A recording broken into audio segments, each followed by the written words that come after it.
Bonjour, M. Charret. Je vous remercie au nom de la Commission franco-québécoise sur l'île Mémoire commun d'avoir bien voulu accepter de donner une entrevue.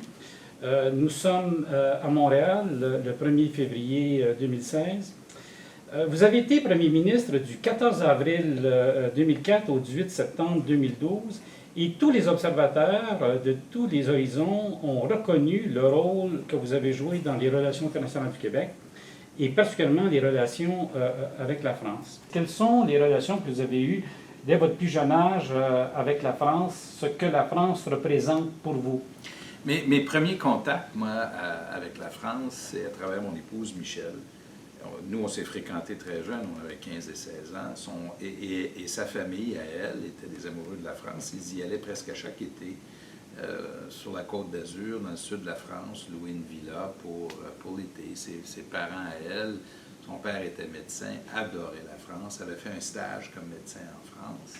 Et donc, il y avait chez la famille Dionne un très, très grand intérêt pour la France et pour les Français, et pour la politique française et tout ce qui touchait à la France.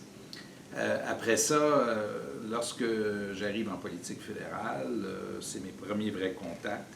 Je deviens le président de la Confégèse, la Conférence des ministres des Jeunesses et de la Sport, de la francophonie, avec la responsabilité de créer les Jeux de la francophonie qui se sont tenus pour la première fois en 1989 à Casablanca.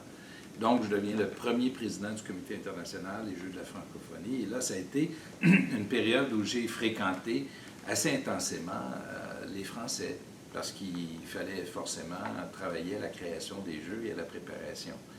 Et ça a été une période formidable pour moi. J'étais jeune député fédéral et pour moi, ça a été un coup de foudre pour un pays qui est fascinant, puis un pays qui est formidable. Alors, ça a été mes premiers vrais contacts. Après ça arrive la période où je suis chef du Parti libéral du Québec. Et là, il se passe une affaire très significative pour moi, en tout cas. Moi, au moment où j'arrive comme chef, en 1998, je constate que le Parti libéral du Québec a très peu de relations avec la classe politique française. Il n'y a pas de relations ni formelles ni informelles. Il y a même, plus que ça, il y a comme une espèce de reconnaissance que la relation, c'est l'affaire des souverainistes avec la France. C'est comme si on tenait pour acquis, dans les instances du Parti libéral du Québec, qu'il n'y avait que les souverainistes qui entretenaient des relations politiques avec la classe politique française. Et moi, je me suis dit, d'abord, c'est pas vrai. La France n'est pas plus homogène que le Québec, ni politiquement, ni autrement. Et donc, il faut cultiver cette relation. Et là, il y a un effort très important qui a été fait par nous, même pendant la période d'opposition, pour commencer à cultiver nos relations à tout le moins avec la classe politique française. Monsieur Charret, vous êtes élu Premier ministre du Québec le 14 avril 2003 et quelques semaines après, vous recevez en visite officielle le Premier ministre de la République française, M. Jean-Pierre Raffarin, du 22 au 24 mai 2003. Donc, c'est très rapide. Tout de suite après votre intronisation comme Premier ministre, quel était pour vous le principal élément de cette visite officielle de M. Jean-Pierre Raffarin, Premier ministre de France? En un sens, une nouvelle alliance France-Québec. Ouais. Et donc, c'était pour relancer les relations entre la France et le Québec. Bien, votre perception est tout à fait juste. Là. La première visite alternée arrive très rapidement dans les semaines qui suivent l'élection de mon gouvernement.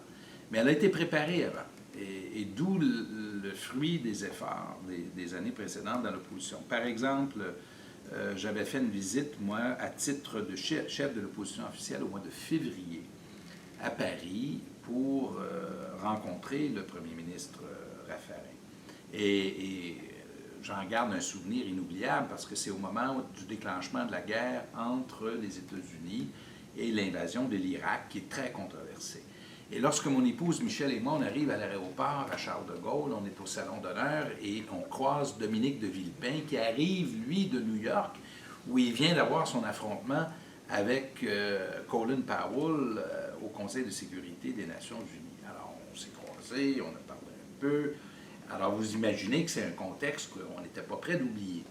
J'ai ma rencontre qui est organisée, soit dit en passant, par Clément Duhem, qui est délégué général du Québec à Paris, un des grands, je pense, diplomates du Québec.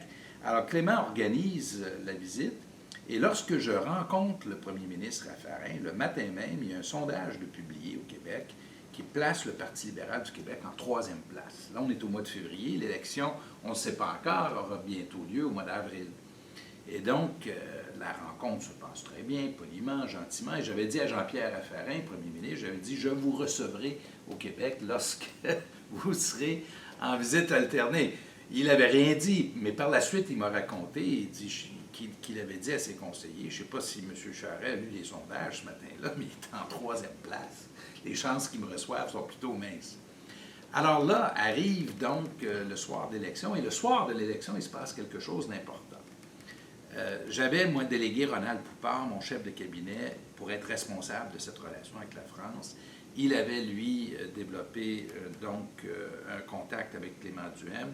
Et le soir de l'élection, j'ai appelé Clément Duhem, à titre de premier ministre élu, pour dire 2 choses à Clément Duhem. D'abord, premièrement, je vous confirme dans vos fonctions de délégué général du Québec à Paris. Il n'y aura pas de changement de fait le lendemain parce qu'il y a un nouveau gouvernement libéral, alors que Clément s'était connu, avait des affinités avec les souverainistes qui me paraissaient très légitimes. Et deuxièmement, je vous mandate d'aller à Matignon et d'informer Matignon que je vous ai parlé, que je vous ai confirmé dans vos fonctions et que de plus, la visite alternée prévue pour le mois de mars aura lieu tel que prévu.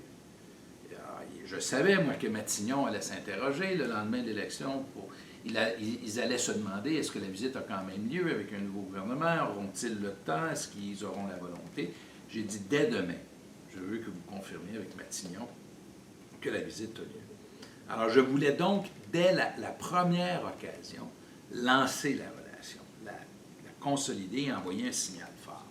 Alors, la visite a eu lieu dans un contexte d'effervescence, un nouveau gouvernement, tout le monde est intéressé, c'est quelque chose qui intrigue un peu, mais qui permet de relancer et d'avoir un regard neuf sur la relation. Et lui et moi, on décide tous les deux qu'on veut donner un nouvel élan à cette relation entre la France et le Québec et de placer ça sous le thème de la coopération économique. Et c'est ce que nous faisons. Alors là, c'est une amitié qui a commencé, qui a duré, qui dure toujours aujourd'hui, mais aussi une nouvelle dimension à la relation Québec-France qui est venue imprimer en quelque sorte cette visite alternée. Vous-même, vous vous rendez en France, Premier ministre du Québec, du 30 avril au 5 mai 2004.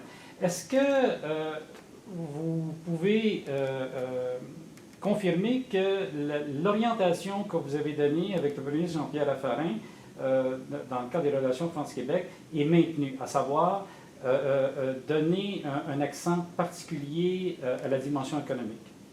Alors là, c'est la visite officielle, c'est la première visite officielle que je fais. Donc, c'est dans la foulée de la visite du mois de mars 2003.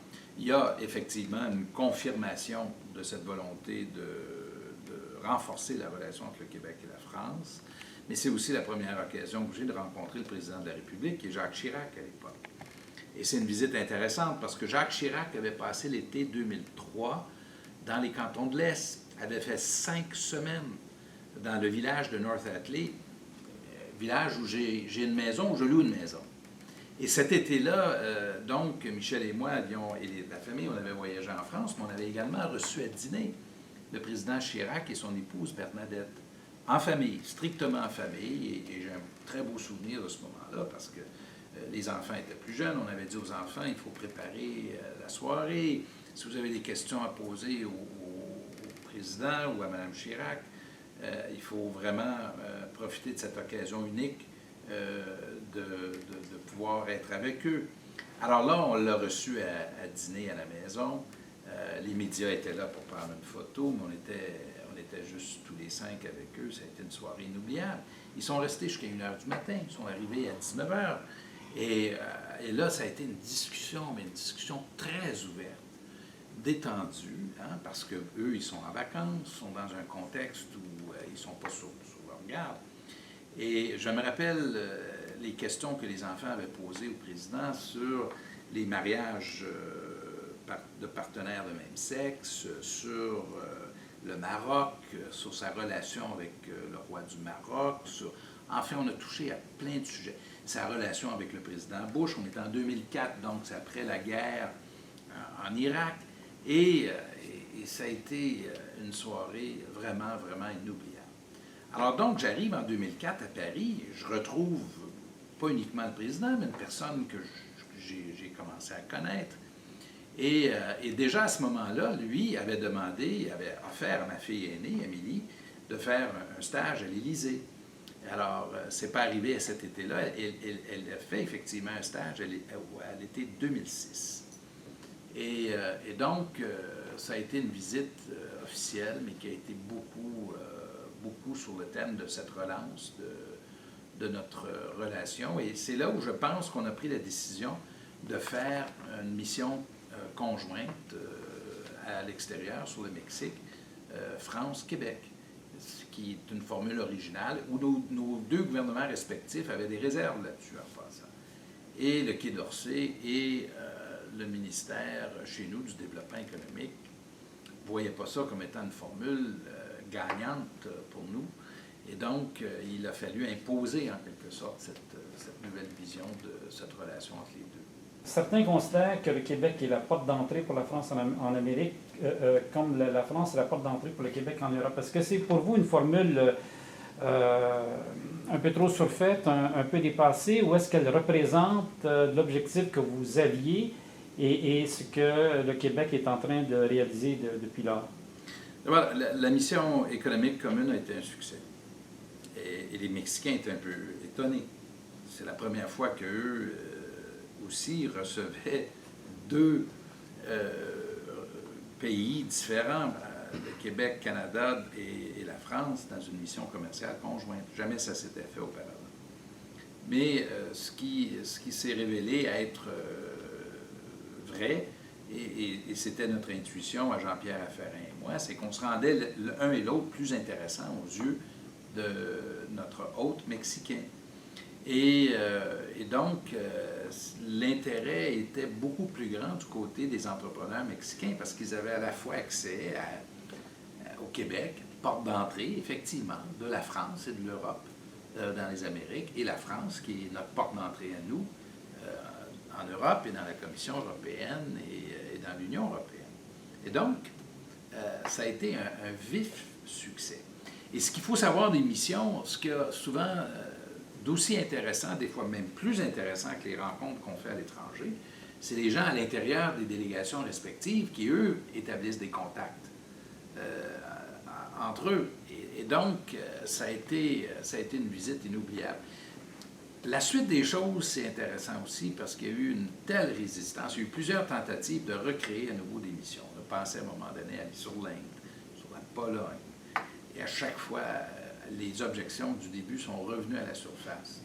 Et finalement, l'occasion ne s'est pas présentée, mais espérons un jour que l'expérience soit reprise parce que, à mon avis, ça a été un succès.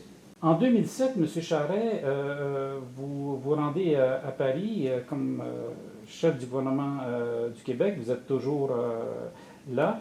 Et vous rencontrez le président Chirac dans le cadre de la conférence écologique mondiale, donc la conférence sur l'environnement. Pourquoi était-ce important pour vous, comme chef de gouvernement, d'avoir un entretien avec M. Chirac, le président de la République, M. Chirac, sur ce sujet-là? D'abord, cette conférence organisée par le président Chirac est très importante pour lui parce qu'il arrive à la fin de son deuxième mandat et c'est un sujet fort pour lui. D'ailleurs, le mot qu'on emploie ou qu'il emploie, c'est celui d'écologie, qui pour nous est plus rare au Québec, mais dans le fond, c'est une grande conférence sur l'environnement et le développement durable. Il confie la présidence et l'organisation à Alain Juppé.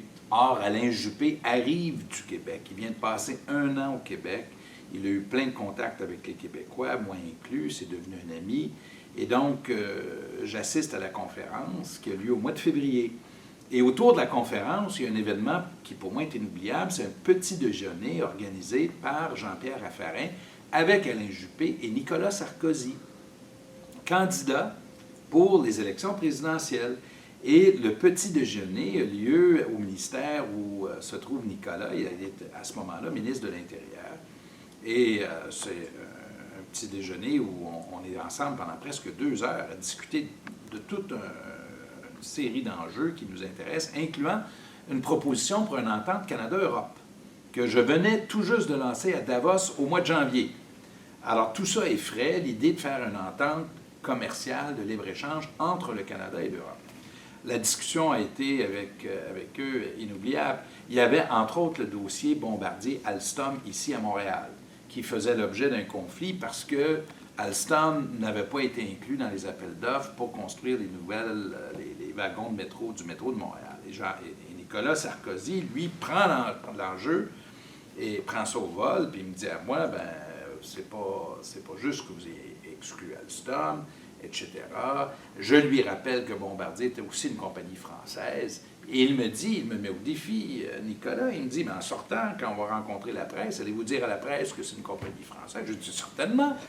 Alors, la conférence se tient. Pendant la conférence, j'ai un tête-à-tête avec le président Chirac. Je soulève avec lui cette question-là de l'entente Canada-Europe. Ce qu'il faut savoir, c'est que la France a été le premier pays à appuyer ce projet auprès de la Commission européenne. Et ça a été très significatif dans la décision de la Commission européenne de poursuivre le projet pour la raison suivante, c'est que jamais la Commission s'attendait à ce que ce soit la France qui assume une position de leadership sur la négociation d'une entente de libre-échange. C'était très étonnant pour eux parce que, typiquement, la France, sur ce type de projet, a plus de réserves que d'appui. Mais, par amitié envers le Québec, par amitié envers le Canada, parce qu'on se connaissait bien, parce qu'il y avait une relation de confiance, le président Chirac a été le premier à appuyer le projet, suivi de Nicolas Sarkozy, suivi évidemment de Jean-Pierre Raffarin, mais également d'Alain Juppé, parce qu'on avait cultivé cette relation-là avec eux, je leur en avais beaucoup parlé. Alors donc, ça a été une visite très importante dans l'histoire de nos relations, et ça a été l'appui de la France dans le projet d'accord de libre-échange entre le Canada et l'Europe. L'appui du président Chirac, ça a été un moment fort, mais un élément déclencheur dans la décision de la Commission européenne de lancer les négociations. Une des initiatives très importantes durant votre mandat, une des initiatives phares, ça a été de lancer le projet d'une entente de reconnaissance mutuelle des qualifications professionnelles entre le Québec et la France. Ouais. Qu'est-ce qui vous a incité à lancer cette idée qui, à l'époque, était considérée comme étant originale et qui, au tout début, n'a pas eu d'écho, ni au Québec, ni en France, ni en Europe.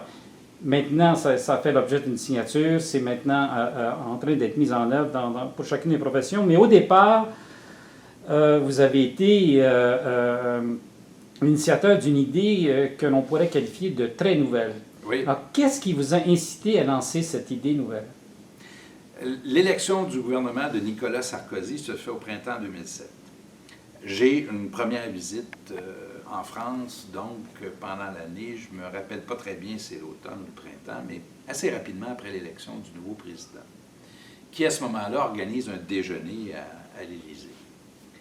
Et dans la préparation de cette première visite, il y a un bilan chez nous de la relation qui va bien, qui est très bien, qui est sur des bases très solides, sur le plan personnel, sur le plan des relations économiques. Avec Jean-Pierre Raffarin, on a relancé un chantier. Et là, il y a une volonté chez nous, au Québec, de trouver un nouveau projet. Tout ça fondé sur un constat qui paraît banal, mais vous savez, dans toute relation, on s'alimente de projets, de visions communes. C'est ce qui rend la relation encore plus forte, qui lui permet de grandir. Alors là, on cherche un projet. Et là, nous arrive cette idée de faire quelque chose qui n'a jamais été fait auparavant, c'est-à-dire la reconnaissance des qualifications mutuelles. L'idée étant la suivante. Comment pouvons-nous faciliter le déplacement des Français vers le Québec et des Québécois vers la France? Comment pouvons-nous créer un espace commun où ce sera très facile pour les citoyens d'un pays et de l'autre côté de l'Atlantique de voyager, de travailler, de peut-être même faire sa vie? Comme au Québec, on a une population vieillissante, on n'est que 8 millions d'habitants et on a besoin de main-d'œuvre qualifiée et qu'il faut en plus intégrer. Et là, les Français, ben, c'est notre langue, c'est notre culture. Et en plus, bon, on les aime, les Français. Nous, on aime les Français. Et j'agaçais souvent les Français en leur disant qu'on vous aime plus que vous vous aimez vous-même, vous, les Français. Alors donc, est née cette idée. Et je me rappelle très bien de l'endroit où j'étais au moment où on se dit, ça y est, c'est ce que nous allons faire. J'étais avec Gaston Harvey, du ministère des Relations internationales. Nous étions à la délégation. Et à ce moment-là, on se dit, ça y est, c'est le projet que nous allons suggérer. On fait ça au déjeuner, de manière très informelle. Il n'y a pas de papier, il n'y a pas de document. Et Nicolas Sarkozy, on connaît un peu le personnage, lui prend le ballon au vol, il dit, oui, faisons-le. Alors, Sarkozy, le président Sarkozy avait cette qualité formidable. S'il y avait une idée qu'il aimait, qu'il pensait être bonne, ben, il l'adoptait, puis on partait avec ça. Alors là, on propose l'idée. Sur le champ, le président Sarkozy dit oui, on le fait, et là, on se met au travail. Et on a créé une entente qui est la plus avancée au monde, qui est une entente qui est précurseur et qui, à mon avis, est annonciateur de ce que nous devons à l'avenir faire, c'est-à-dire favoriser un espace où les citoyens pourront circuler le plus librement possible pour travailler, pour vivre, pour voyager, faire du tourisme ou simplement contribuer à la construction de l'économie de l'autre. Vous avez fait référence au président Nicolas Sarkozy en ce qui concerne plusieurs dossiers, notamment l'entente France-Québec de reconnaissance mutuelle des qualifications professionnelles. Il y a aussi un autre dossier où vous avez été très près l'un de l'autre. Il s'agit de l'inauguration du Centre de francophonie des Amériques. Oui. En octobre 2008, le 17 octobre 2008. Pourquoi était-ce important pour vous que cette inauguration puisse se faire avec le président Nicolas Sarkozy, s'agissant du Centre de la francophonie des Amériques à Québec? D'abord, l'année 2008 à Québec, dans la ville de Québec, c'est une année extrêmement importante, à la fois pour la ville, mais pour le Québec et aussi pour le Canada. Et comme c'est la ville de Québec, la ville qui a été fondée par Samuel de Champlain, l'explorateur français, c'est donc une occasion de retourner dans cette relation avec la France, revivre un peu notre histoire, la contribution de la France à la construction de notre société, à la fondation. Et on veut marquer le coup de différentes façons. La première chose, ça a été la tenue du sommet de la francophonie à Québec en 2008, une idée que j'avais suggérée, j'avais été le premier à le suggérer lorsque j'étais chef de l'opposition officielle, dans la visite que j'avais faite auprès du premier ministre Raffarin en 2003. Alors, personne n'avait pensé à ça, j'étais le premier à saisir l'occasion, puis à se dire, ah ben, en 2008, pour le 400e, ce serait une occasion formidable de recevoir le sommet. Et donc, le sommet a lieu. Au moment où le sommet se tient, donc le président Sarkozy est présent, et pour une visite trop courte, parce qu'à ce moment-là, il doit aller au camp David, c'est le moment de la crise financière et économique, et donc il a une rencontre avec le président Bush, mais il est néanmoins présent. Il y a, pendant ce sommet aussi, trois événements importants avec le président. D'abord, il y a son discours à l'Assemblée nationale du Québec, un événement rare dans nos habitudes parlementaires à nous. C'est exceptionnel lorsque quelqu'un prend la parole devant tous les parlementaires et, de surcroît, un président de la République française. Il avait fait un discours remarquable, c'était donc une occasion de marquer la relation. Le deuxième événement, c'est le sommet, la tenue du sommet de la francophonie, où le président Sarkozy est présent. La troisième, c'est la signature d'une entente, justement cette entente sur la mobilité de la main-d'œuvre, sur la reconnaissance des qualifications. C'est donc l'entente de base qui donne vie à plus de 80 ententes qui se feront sur une base bilatérale entre les notaires, les avocats, les médecins, les infirmières, les travailleurs sociaux, tous les professions, les métiers réglementés. Et finalement, nous invitons la France à être de ce projet de la création du Centre de la francophonie des Amériques qui est créé à Québec dans le but de promouvoir la langue française dans les Amériques. Parce que nous voulons donner une nouvelle impulsion à notre culture et à notre langue et à son rayonnement dans les Amériques. On veut offrir une occasion à la francophonie de se manifester davantage. Et donc, la République française contribue à ce projet, qui, soit dit en passant, est un projet de Benoît Pelletier, qui est un ministre de mon gouvernement, ministre des Relations internationales, non, c'est-à-dire ministre des Affaires intergouvernementales, mais également de la francophonie canadienne. Et donc, le président Sarkozy est venu inaugurer le Centre de la francophonie des Amériques. Vous avez reçu le 17 février 2009 des mains du président de la République française, Nicolas Sarkozy, les insignes de commandeur dans l'ordre de la Légion d'honneur, qui est le grade le plus élevé de la Légion d'honneur. Au-delà de la reconnaissance de la France, que la France a de votre rôle comme chef du gouvernement, c'est possible de nous dire maintenant ce que vous aviez ressenti quand vous avez reçu la Légion d'honneur? J'avais été informé par le consul de la France au Québec, François Labrune, de cet honneur qui m'était donné par le président de la République.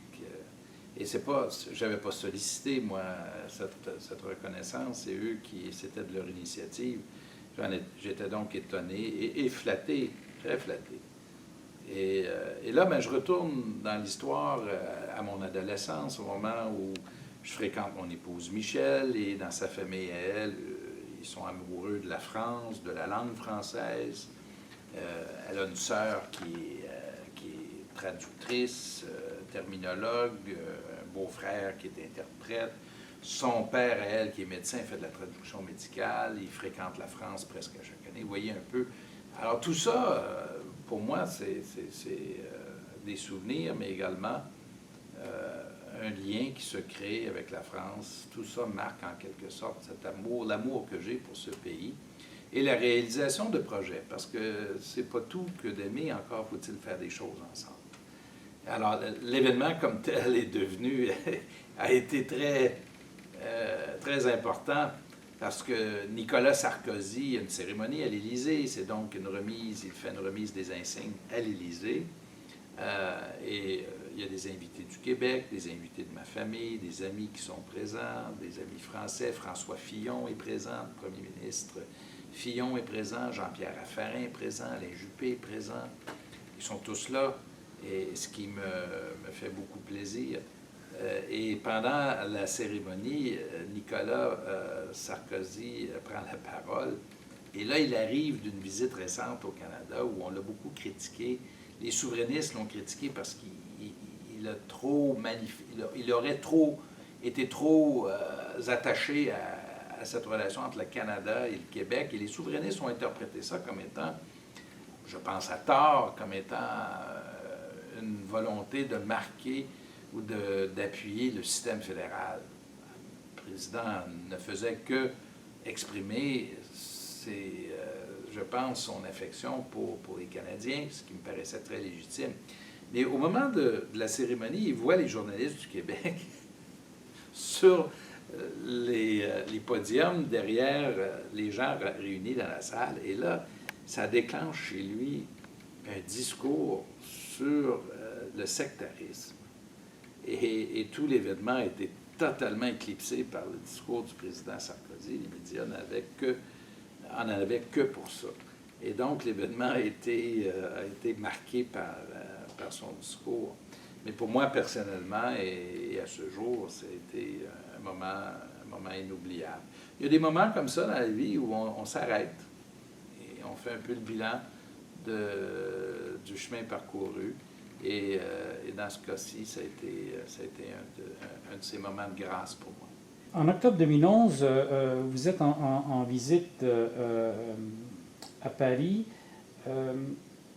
C'est le 50e anniversaire de la fondation de la Délégation générale du Québec, que l'on appelait à l'époque la Maison du Québec, qui avait été inaugurée par le premier ministre Jean Lesage en 1961. Est-ce que vous êtes en mesure maintenant de pouvoir nous indiquer ce que représentent les 50 ans des relations entre la France et le Québec? Est-ce que dans le cadre de l'ensemble des relations que le Québec a avec d'autres pays, les États-Unis, la Grande-Bretagne, d'autres pays d'Europe, des pays d'Extrême-Orient, qu'est-ce que cela signifie de particulier pour nous au Québec? La relation que nous avons, nous, le Québec, avec la France, c'est la relation la plus importante que nous avons avec un pays de l'extérieur. C'est plus important que les États-Unis même, parce qu'elle n'est pas uniquement économique, mais elle est également politique, elle est culturelle, les dimensions de la relation, pour nous, Québécois, sont extrêmement importantes. Et il y a une relation diplomatique directe entre le Québec et la France, rappelons-le, ce qui en soi est unique dans la diplomatie, mais évidemment, il n'y a que la France avec qui nous avons cette relation directe et privilégiée, reconnue par le gouvernement fédéral. Et donc, le 50e anniversaire, c'est vraiment un événement marquant qu'il faut absolument souligner. Et tout en faisant le bilan, on repasse les années où la relation s'est développée, où elle a été très intense, les controverses, les soubresauts, les imprévus, les personnages qui sont venus marquer la relation, qui sont plus grands que nature, le général de Gaulle, Jean Lesage, René Lévesque, Pierre Trudeau.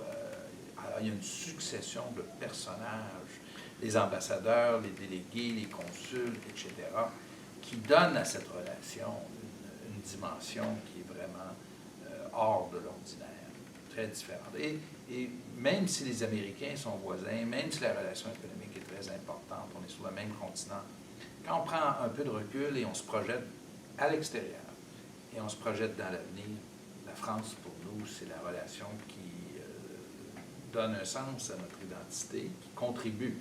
Et alors, ils font partie de la construction de notre identité, de qui nous sommes. Et donc, on a, lors de ces événements, il y a une réception organisée au Quai d'Orsay. Le premier ministre Fillon nous reçoit. Il y a des gens qui ont trouvé que tout ça n'avait pas le cachet, l'importance que la relation a déjà eue au moment où le général de Gaulle. Mais c'est une autre époque. Les choses ont beaucoup évolué depuis ce temps-là. Nous ne sommes plus à l'époque des grandes réceptions, pas plus en France qu'ailleurs aux États-Unis. Alors la relation évolue vers autre chose, mais c'était pour nous surtout l'occasion de faire le bilan du chemin parcouru et de réitérer l'importance qu'a cette relation pour nous, les Québécois, avec la France. Et c'est vraiment le navire amiral, en quelque sorte, de nos relations diplomatiques. C'est notre délégation à Paris et la relation que nous avons avec nos amis français. Je vous remercie beaucoup, M. Charret, de cet entretien. Et vous avez imprimé un élan tout à fait particulier aux relations entre la France et le Québec. Pour tout cela, merci à nouveau, M. Charret. Merci, M. Trudel. Merci beaucoup. Bonne journée.